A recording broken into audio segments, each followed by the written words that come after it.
नमस्ते यारा, welcome to my new blog. आज तो ब्लॉग का ब्लॉगिंग होगा।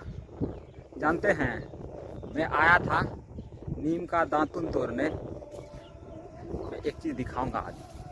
ये है नीम का वो पेड़, छोटा सा है, और ये रहा दीवार जिस पे मैं ये पकड़ के ना, मेरा आदत था, कभी भी आता था ये ऐसे करके, ये उंगली के ऐसे पकड़ करके ऐसे ऐसे पर चढ़ता था। यहाँ पे देखो, यहाँ पे कहीं पे तो आपको दिख जाएगा।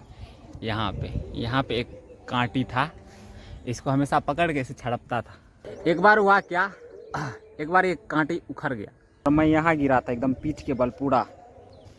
और जब मैं गिरा था ना भाई साहब, इतना जोर से, माने कि वो तो अच्छा हुआ ऊपर से नहीं गिरा, मतलब एकदम झुकते हुए गिरा था। और मैं 2 मिनट के लिए तो बैठ गया था, मुझे लगा कुछ हो गया एक्चुअली। लेकिन वो बोलते हैं ना कि जिसका रखवाला हो खुदा उसको मिटा सकता है कौन, तो वही बात है।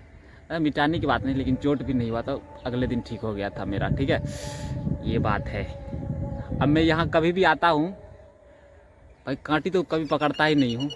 और अगर मैं इस दीवार को भी पकड़ के ऐसे करके, मतलब अगर कभी दातुन तोड़ने का कोशिश करता हूँ ना, दीवार को भी हिला के देखता हूँ कि तू भी तो नहीं टूटे। मैंने एक बार भरोसा उठने के बाद ना, कांटी क्या दीवार पे भी भरोसा नहीं होता है। कर लेते हैं, मैंने ऐसा नहीं है, लेकिन दीवार को हिला के देखते, कहीं दीवार भी तो मेरे, मतलब मेरे बल से टूट ना जाए। कभी कभी आदमी कहता है दूध का जला छाछ भी फूंक के पीता है।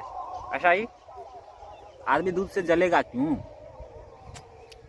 उसको दूध, ये गलत है एक्चुअली। क्योंकि दूध को मतलब टच करके देख लो, गर्म होगा तो मत पियो, ठंडा करके पियो। दूध में बुराई नहीं है, दूध के गर्माहट में बुराई है।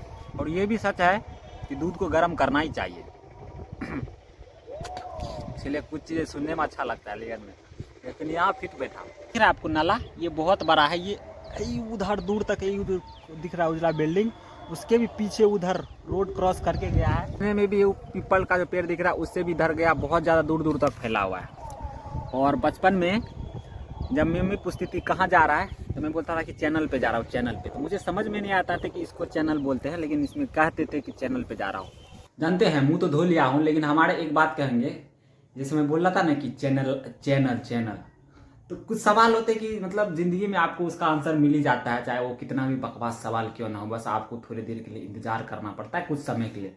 ये चैनल का मतलब नहीं पता था, लेकिन बाद में जब थोड़ी बहुत पढ़ाई की तो मतलब चैनल क्या होता है, किसी चीज़ को चैनलाइज, बहुत सारे मतलब हो सकते हैं, लेकिन चैनलाइज मतलब एक जगह पे जमा करने वाले, यानी कि चैनलाइज करना माने एक जगह एकत्रित करने का साधन, ऐसे कुछ। तो इसीलिए, और बचपन में तो भाई साहब इतना मस्त मस्त सवाल था मन में कि जैसे रोड क्रॉस करते हुए हाथ ऐसे क्यों किया जाता है ना, हाथ, और पानी पीने से पहले थोड़ा देर कुल्ला क्यों किया जाता है। मैंने देखता था, लोग तो यार मन से ऐसा कर क्यों रहा है, हम लोग तो सीधा पानी जाते हैं गटक जाते हैं, हम लोग रोड तो सीधा एकदम दौड़ के क्रॉस कर जाते हैं। लेकिन है कुछ जवाब मिल जाता है सब कि बकवास कितना भी सवाल हो, सवाल कितना भी बकवास हो, कितना भी इलॉजिकल हो, बट सवाल होता है उसका आंसर मिल जाता है। या तो आपको आंसर मिल जाएगा, या फिर आपको उसके आंसर की नीड नहीं रहेगी एक्चुअली। और कभी कभी जिंदगी में ना, और मैं एक चीज़ बताता हूँ, जो हमारा वर्ड होता है, वर्ड एनर्जी कैसे कैरी करता है। मैं ये थोड़ा सा बात हटके है, लेकिन मुझे एकाएक याद आ गया, तो मैं सोचा कि मैं बोलूँगा, ज़रूर बोलूँगा भाई साहब। शब्द का ही तो बात है, जैसे अभी क्या कर रहा हूँ, शब्द का आदान प्रदान हो रहा है ना, कितना दूर से एक्चुअली।